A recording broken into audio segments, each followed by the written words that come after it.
Hello friends and welcome to the industrial classroom. Today's topic will be a very interesting topic because what in industry we mostly use are the bearings. But we have very little idea about this, right? So in this class, in this video, we would look at the basics of the important components of a machinery, that is the bearings. Now before moving like regular, what we do is let us first introduce to you to the bearings. Now what are these bearings? Bearings are essential components that are used to support and guide moving machinery. Let it be vehicles, let it be fans, blowers, everything.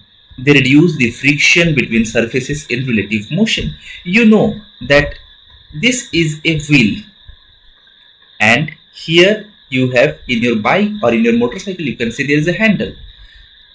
When you are sitting here on this seat, there your load falls downward. Okay, so this load falls on this wheel, which we can say, and this is transferred to the ground. But remember that there is a very important component. The wheel does not take the load. The wheel just provides the distance, provides the, what we can say is the angular motion or the revolution, and the cycle moves forward. Which component takes the load? The important component is the bearing, which is fixed here, which provides relative motion, due to which the wheel can turn independently of the motion of the bicycle, right? The first thing is that it bears the load, therefore its name is bearing. First, it bears the load, it supports the load and guides the moving parts. Second, it reduces friction. Second, we can say that it provides guidance. Third is it reduces friction. Fourth, we can say that it's very smooth, efficient and reliable operation of mechanical system. And it helps in extending components. How does it help? By minimizing the wear and damage. We know that whenever the friction reduces, then what reduce? Our wear and tear also reduces. And as soon as the wear and tear reduce, we get the an increased life. It is used in our everyday components, from starting from fans to washing machines to what we can take, say, vacuum cleaners in our daily lives. Then in vehicles, in cars, in every vehicle that you use, even in the ceiling fan in inside your room has bearings. Next, if we come to industrial machineries like blowers, compressors, everywhere we find bearings. Now let us look at a broad perspective at what are the functions of bearings. First is support loads, which we have also learned it. Then there are two types of load. Generally, one is dead load, one is live load. Dead load, we can say, is a constant or static load. Okay, for example, we can say in a moving fan, we know that the load is constant here.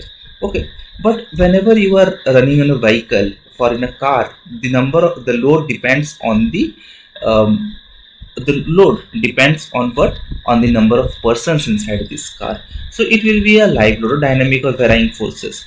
But a dead load is like a fan, or we can say there are conveyors, compressors. These are all dead loads.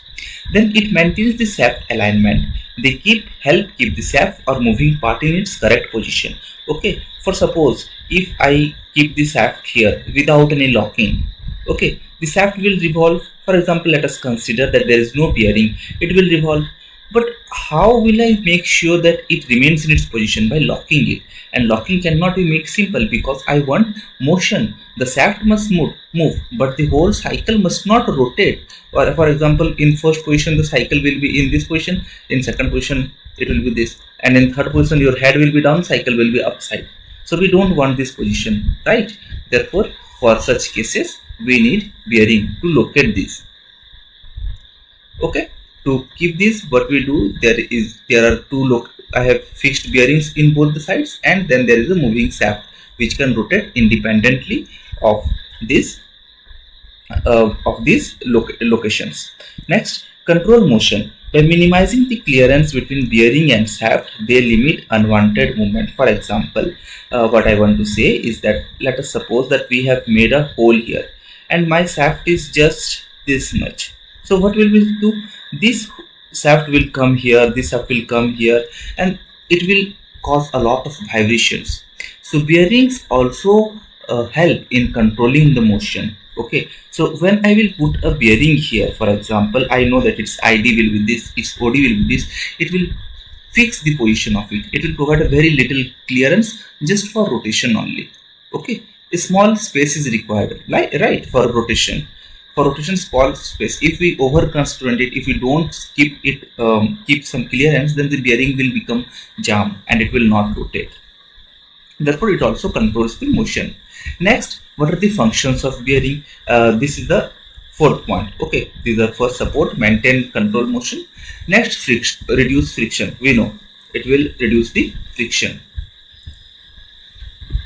Okay, when we reduce friction, the wear and tear will also minimize, and bearings will also absorb vibrations and shocks. Okay, whenever if there is no bearing and my shaft is rotating, for example in this slot, so what will do, there will be an increased vibration. And suppose I have some important machine component here or a gearbox without any bearing, then what will happen, the gears will damage, it will directly be in contact sorry, it will directly be in contact with shaft, and any vibration of the shaft or increased load will damage the gearbox, which is very costlier as compared to the bearing, right? So therefore bearing absorbs the shock, it acts as an intermediate, and it will absorb the shock and vibration and help dampening the vibrations. Next, it will also improve efficiency by reducing the power loss, because frictional loss is reduced, so the power loss will also be reduced. Now, if we broadly classify the bearings, then we can classify them into sliding contact bearing and the rolling contact bearing. There are various differences. First, see, in sliding contact bearing, we can say that here is my shaft. Okay, so for in this topic, generally when I am speaking about shaft, I hope you understand that it will be a rotating component, right? And here is a cage, you can say, or let us example a machine component, outside component, which is static part. Okay, it is a static part, and here is the shaft. Let me color the shaft with some okay, this shaft is moving component. Without bearing, what we will do, that whenever the shaft will rotate, it will strike this machine, these sides of the this cavity of this static component, and it will damage it, right? It will damage it, the shaft will wear out. Okay, so what we do is generally we keep a bearing element here in between the shaft and the static component.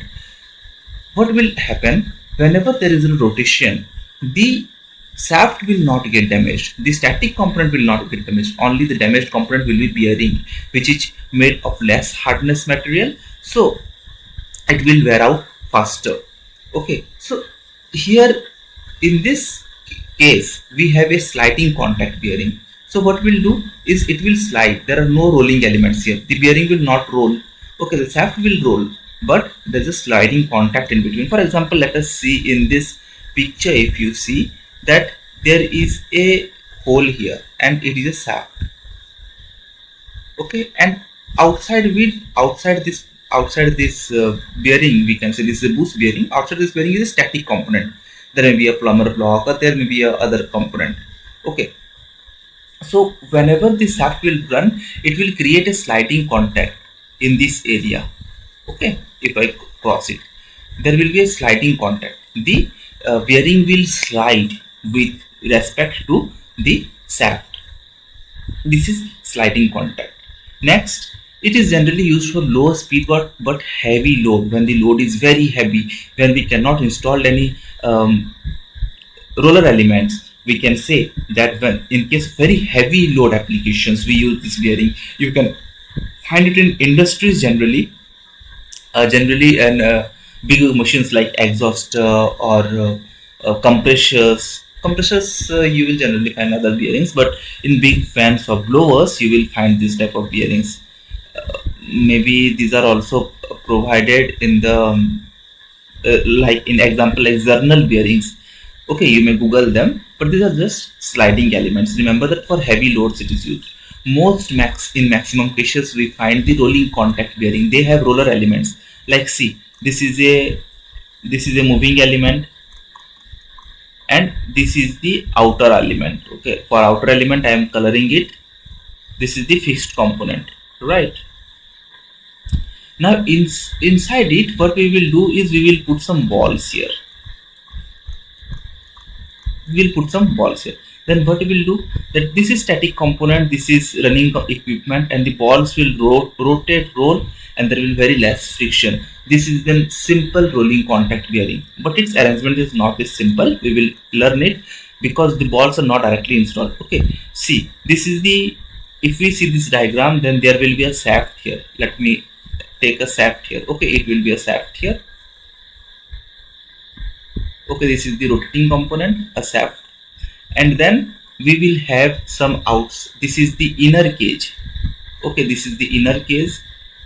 This is the outer cage, or sorry, this is called not the inner cage but inner ring. This is the outer ring, and these are the roller elements, rollers, and here somewhere between this is a cage. We will study them deeply in when we will go through the rolling contact bearing in the next class.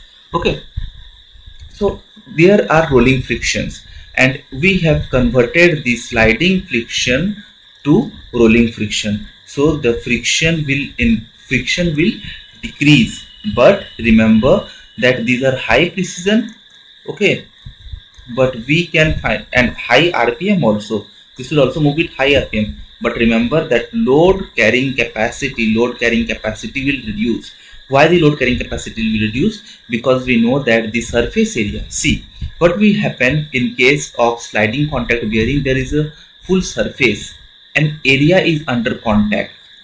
Okay, but when we consider ball bearing, only a point is in contact. Or when we consider a rolling element like cylindrical roller bearing, here a simple line is in only contact. If we see it from front view, then we can see that only this line, at a single line only, this is in contact. Okay, so here the surface area is very less as opposed to the sliding contact bearing. Okay, in sliding contact bearing, therefore it can take a large load, but in rolling contact bearing it can take very small load. Okay, therefore the RPM here is less, heat generation here is more, but in this case heat generation will be less, RPM will be high, it can move faster, wear and tear will also be less here. Examples are ball bearing and roller bearings. Now let us see the advantages and disadvantages of the sliding contact bearing. First, we see that less radial space is required because there are no roller elements here. Only a small journal or a bush needs to be fixed and done. Quiet operation, no rolling elements, quiet operation, long operational life when properly lubricated. See, there's a concept that when we have a bush bearing or a journal bearing, we generally say that there is a sliding friction. We consider it. Okay, see, for example, let it be a bearing. Outside this, here is a fixed stationary body, and inside this is a moving component. Let us consider this is a shaft. Always remember that between this shaft and between this bearing inner race, what we can say, there is a small point of lubrication, a thin film of lubrication which needs to be maintained. Okay, in case of sliding contact bearing, because this lubrication supports the shaft, and you imagine that it is flying, shaft is flying inside it, and it is not sliding. Okay, therefore whenever we consider sliding contact bearing, there is need of proper lubrication, then it will provide a long operational life, and it is less sensitive to dust, debris and contaminations. It can also handle good amount of shock and overload conditions because it has a large surface area under contact. Next, it is very simple construction, cost effective and resistant to corrosion and rust, and works well in dirty on harsh components. Dirty on or harsh components is very unsuitable for roller contact bearing because there will be a greater wear. Now, limitations, it needs more maintenance and monitoring. Okay. Next, there is higher starting torque is required. Surface area contact, higher power is required. Requires continuous lubrication. Loss of lubricant can occur very easily. High power consumption, more axial space. We will learn axial and radial later in this topic. Next, heat efficiency is less efficient because there are no rollers and surface area is in contact, so heat flow is very less. Now, when we come to rolling contact bearing, we can say that it takes very low starting torque because here the rolling elements are there. So sliding friction is converted to rolling friction, and we know that rolling friction is very less as compared to sliding friction. Now, it therefore low starting torque means less power is required and high efficiency is there. Minimal heat during operation because rolling elements there are air gaps, they keep on cooling. Low friction, less wear and tear, less frequent maintenance, and occupies less axial space. Limitations are it has high manufacturing process because rolling elements, inner race, outer race, these all cost a high amount of money, higher initial investment, and it has limited lifespan. The lifespan of bearing is also calculated as the number of revolutions it can do. Okay, so we will learn it in the later topic. Then it is highly sensitive to contamination, dust, moisture, etc. This can generally jam the bearing, or it can also create noises. It can become noisy after prolonged use because after prolonged use we see that there is increased rate of wear and tear. Then it can become noisy. Then skill installation is required, and if bearing fails, it may damage the surrounding shaft. Now, a very important topic is the load zone of the bearing. What is the load zone referred to? See, it is generally the whenever you are applying a load. For example, let us take this is a ball bearing. Okay, there are balls inside it, and you are applying some load here. The load we know it moves downwards. Okay, in this case, let us consider the load is moving downward. Then we can see that on the first ball here, on the just here, the load is very more, and as we go up, the load is reduced, and in the upside there is no load here because the load is acting downwards. Okay, so if we consider the rolling elements, this is a bearing load zone. Okay, it is the bearing load zone. How is the load distributed?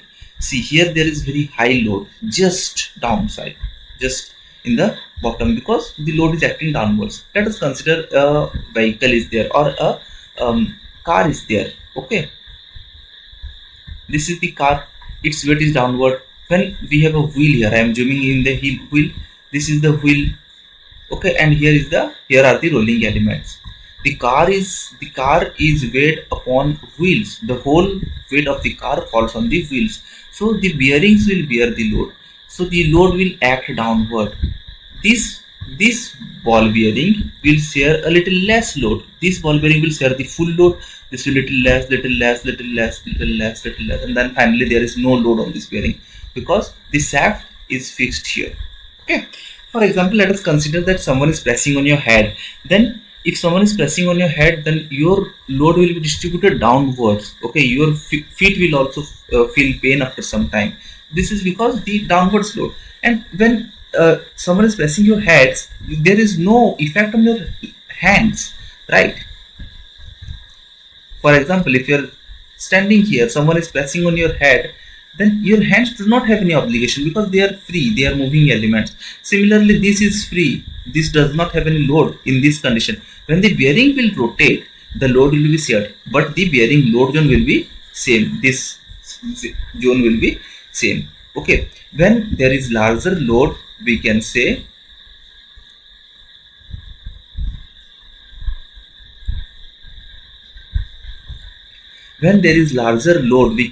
the load more evenly reducing stress at specific point. See, when there is larger load zone, let us consider when I reduce the clearance. If I reduce the clearance between the rolling elements, then what will happen? The clearance is reduced.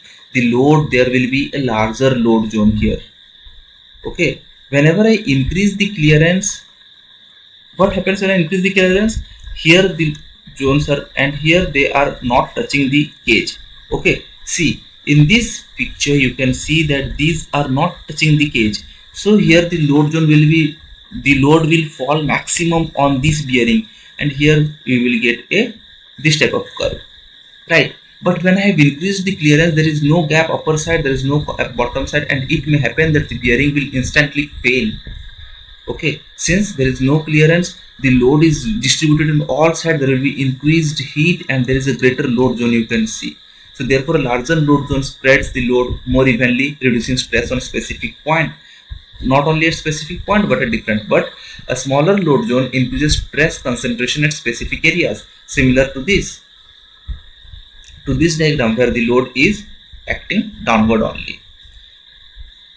Next, what are the types of bearing load? This is also very important because as we know that bearing loads can be classified into two types commonly, and then there is a combined type which is of real life application. It is actually in real life. First is radial load. When the load is acting perpendicular to the axis, so this is my axis of the shaft, right? This is my axis. So when the load is acting perpendicularly, we can say this is perpendicular to the axis at 90 degree. So we can say that is the radial load. When it acts parallel to it, we can say axial load. And when both the loads are there, this is a combined load. So which bearing radial load can generally be taken by, we can say cylindrical bearing, or we can say deep groove ball bearing. Axial load is taken by taper bearing, taper roller bearings, and also by the thrust bearings. Combined load is also taken by taper roller bearing and spherical bearings. Now, except these, there are also certain types of load like moment load, centrifugal load, impact load. Moment load generally for bending moment. If there is bearing here and a load is extended in this side, so there is combined load also, as well as there is a bending moment. Okay, this load will tend to bend here, and this will take to lift up, form a couple like a formation. So this will also provide bending load. Then there is centrifugal load. For example, let us consider that this is rotating at very high speed. A centrifugal force will be generated and it will provide centrifugal load. There are impact loads. Let us consider some materials are falling on this beam, or there is a conveyor belt where the materials are falling. In this case, we will find impact load. But regardless of it, we won't get into much deep depth. We have three types of load, commonly used loads, and we will consider these only. Now, there are for the last topic, we see that bearing load ratings. There is static load rating when the bearing is without any permanent deformation. When the bearing is means, let us consider that the bearing is stationary and it is not moving. This is the bearing and it is not moving. In this case, the maximum load which the bearing can bear is the static load without failure. Remember that without permanent deformation or without failure, it is static load. And if the bearing is now moving, and the maximum load it can bear without failure is called dynamic load rating. So hope this class finds you well. This all for today's video, and thank you. We will meet you in the next class where we will bring some more concepts with bearings. Till then, please provide your feedback as to what are the shortcomings that you felt are in our video, and what we must explain it, and what are the things that we could make much better. Thank you.